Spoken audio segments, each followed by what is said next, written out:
Assalamualaikum warahmatullahi wabarakatuh.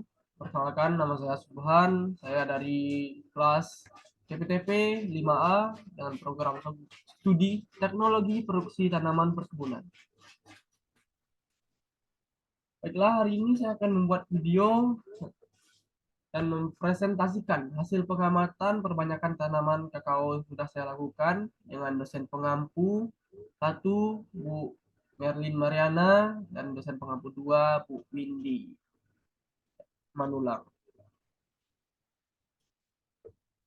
Oke, untuk data risi satu, yaitu perbanyakan generatif, dan dua perbanyakan vegetatif.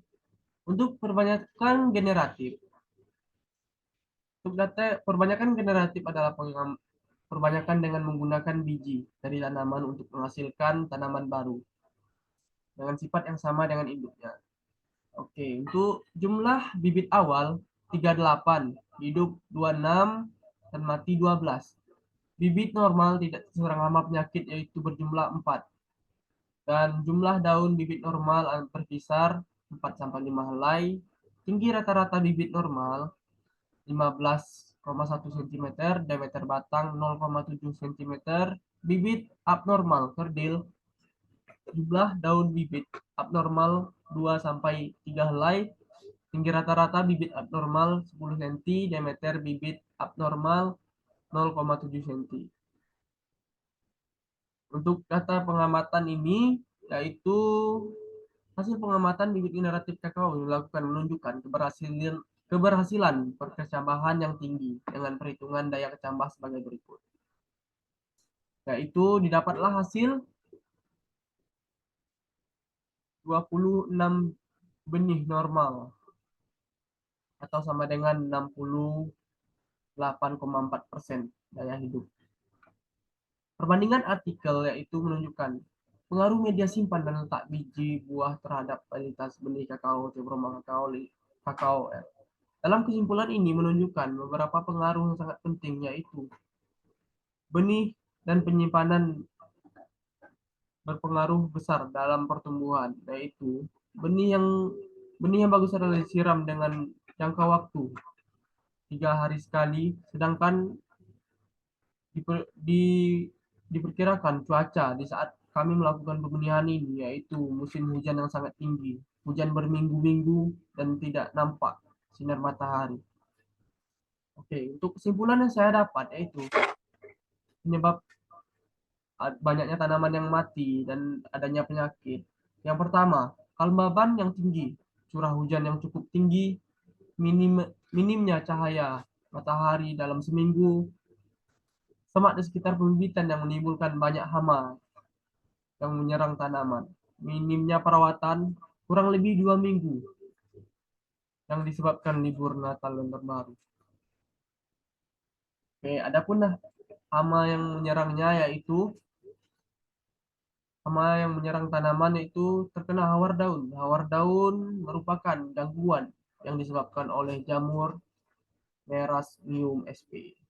Dan ada juga diserang hama. Hama yang menyerang ini adalah belalang karena serangannya mulai dari tengah, bukan dari pinggir daun. Lalu bibit abnormal. Bibit abnormal ini disebutkan oleh banyak hal seperti genetik dan perlakuan yang kurang pas. Dan juga curah hujan yang sangat tinggi. Oke, kita lanjut ke perbanyakan vegetatif. Perbanyakan vegetatif melalui stek dan sambung samping. Dokumentasi. Ini adalah gambar pada saat kami melakukan stek. Stek yang ini diambil dengan cabang plagiautrop lalu ditanam dengan penggunaan CPT yaitu Rawton dan CPT dari ekstrak bawang merah untuk merangsang pertumbuhan akar.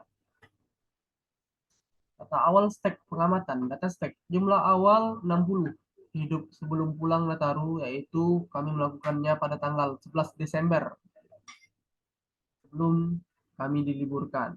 Lalu hidup 21 setelahnya mati. Untuk stek sebelum pengulangan 16 yang hidup.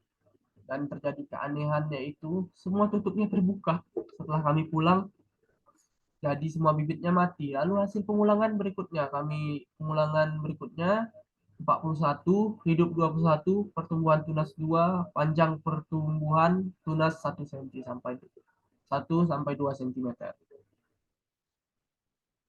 Oke, perbandingan dengan artikel pengaruh pemberian ZPT Grouton terhadap pertumbuhan stek pucuk dari tunas pucuk. Jambu air ini saya ambil jambu air karena kakao saya belum menemukan referensinya, dan juga pengaruh pemberian ZPT Grouton pada pucuk dari tunas pucuk tanaman jambu air juga. Untuk hasilnya kesimpulan itu berdasarkan hasil penelitian menunjukkan hasil yang non signifikasi diharapkan huruf H. Hitung dengan F, hitung tabel perlakuan ini. Hasil yang non signifikasi berdasarkan hasil penelitian menunjukkan hasil non signifikasi dilihat pada F hitung lebih kecil daripada F tabel. Lalu untuk untuk kesimpulan, lalu ada juga dengan menggunakan ekstrak bawang merah pada pertumbuhan ini. Penggunaan ekstrak bawang merah ini yang hidup cuman beberapa dikarenakan kesalahan kami yaitu menggunakan 100% ekstrak bawang merah, sedangkan menurut artikel yang saya baca yaitu menggunakan minimum 0,12% agar ekstrak bawang merah agar mendapatkan pertumbuhan yang optimal, sedangkan kami menggunakan 100%. Jadi itulah yang menyebabkan banyaknya tanaman yang mati. Oke, kesimpulan yang dapat saya ambil yaitu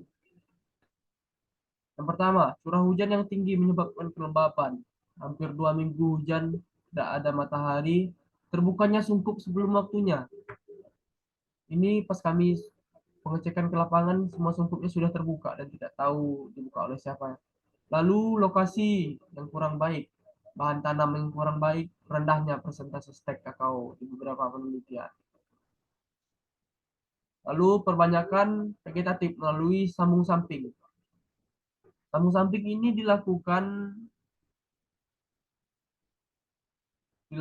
pada tanggal 27 September.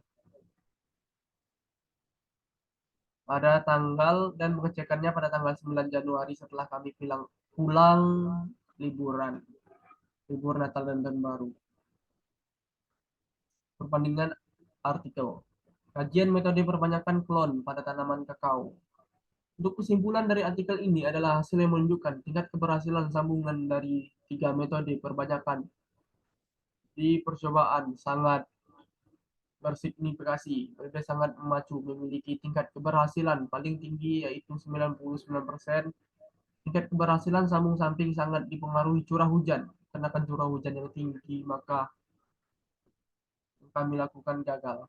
Oke, untuk hasil pengamatan seperti pada gambar, sambung samping yang kami lakukan jumlah 2, keterangan gagal semua disebabkan oleh beberapa hal, curah hujan yang tinggi, pola pengikatan yang salah, dan mungkin mata tunas yang kami gunakan tidak steril.